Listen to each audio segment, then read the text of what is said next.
Today we're going to be unboxing and reviewing the brand new album from Machine Gun Kelly, Tickets to My Downfall, here on this episode of Todd's Turntable Talk.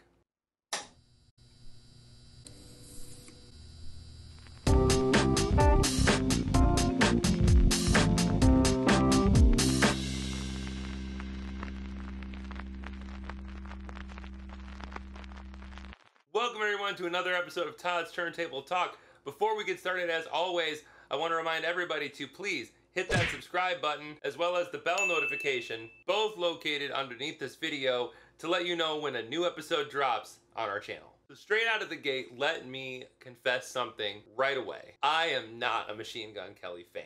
I don't really enjoy the style of rap that he does, that many refer to as mumble rap. How disconnected are you? You called me a mumble rapper? But then my girlfriend turned me on to the fact that he was stepping away from that and going into the more rock world, and I heard the first single called Bloody Valentine, and I really enjoyed the song. It was very, very different from what I came to expect from him. So when I heard Walmart had an exclusive version of the record on a pink colored vinyl, I thought, man, what a fun episode this would be to get that, unwrap it, check it all out, and review the record here. And you're seeing that this isn't coming from someone who's a fan of his previous stuff or anything like that.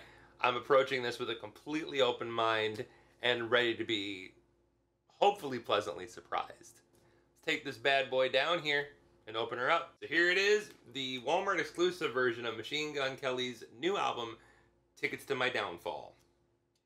It has a very alternative punk rock kind of cover, which I dig. And just like most rockers, he looks like he really could care less that he's even on an album cover, because we all know that rock and roll people never smile on album cover. Pink vinyl plus litho print also in here. Let's open this up.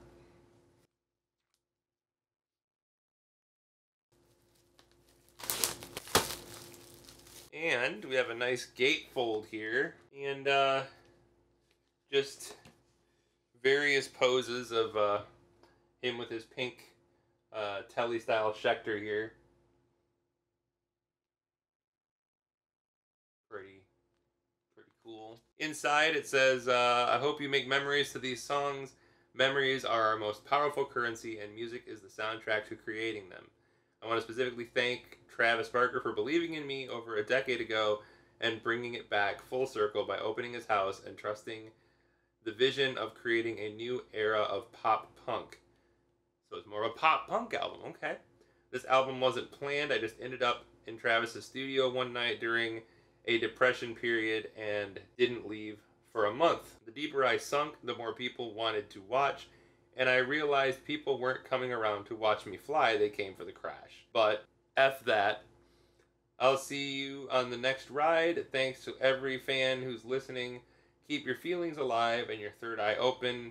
Don't be afraid to be inspired. I love you all. Nice message, man. I didn't know Travis Barker was the producer of the record, which makes it make a little bit more sense as to the feel and style of it, but still really looking forward to that. And I agree with him. Music is a beautiful, timeless thing that anybody can enjoy, and it's really cool that he just went for it, you know. I respect that. So the litho in here that it comes with, that was just a picture here of him with his guitar. Mine was bent in the packaging. That's always fun.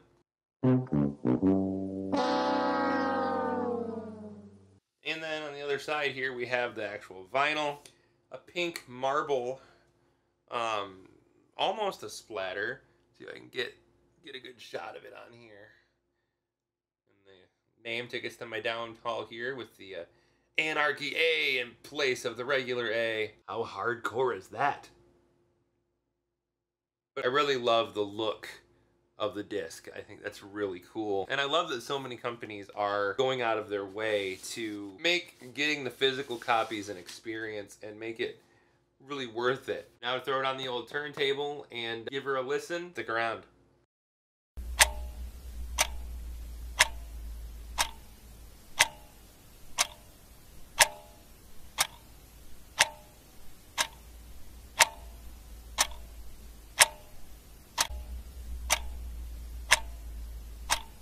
Okay, we are back, and I gotta say, I'm pleasantly surprised. This album is not at all what I was expecting. Even though I'd heard the single Bloody Mary, I wasn't sure what to totally expect from the record as a complete work. And it's really fun. It's very, very reminiscent of things like Blink-182, naturally, because Travis Barker produced it, and Sum 41 and stuff like that. A lot of the early 2000s pop punk that was all the rage at the time. This album is very, very much a love letter to that style of music, which is really cool. All the songs are fairly short. Each song clocks in at probably 3 minutes or less for most of them.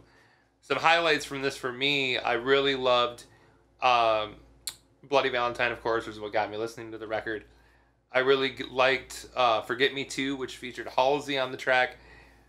Very auto-tuned, which a lot of her stuff is, but for some reason it still worked. The skits are fun, and I really love, my favorite song on the whole album is Concert for Aliens, which very much feels like a modern version of something you would hear back from Blink-182, Sum 41, those kind of bands. I'm sorry I don't have a lot more to reference. I just can't think of them off the top of my head right now. But this album is a lot of fun. I really hope this is the genre he sticks with from now on, or at least something very similar. I think we will give it, drum roll please, 3.5 out of 5. I really enjoyed it. I really had a lot of fun listening to it. It very much still, though, feels like he's trying to find his feet, get comfortable in this new style that really suits him well. I definitely would recommend, if you're a fan of things like the pop punk era from the early 2000s, I definitely would recommend you pick this record up. You can get this at any of your local record stores, like I Love Distress, or if you want the special pink version like I have, you can get it at Walmart. I think it's like around $22. And yeah, it's a really fun album. I hope you guys enjoyed this review, and we will see you next time here on Todd's Turntable Talk.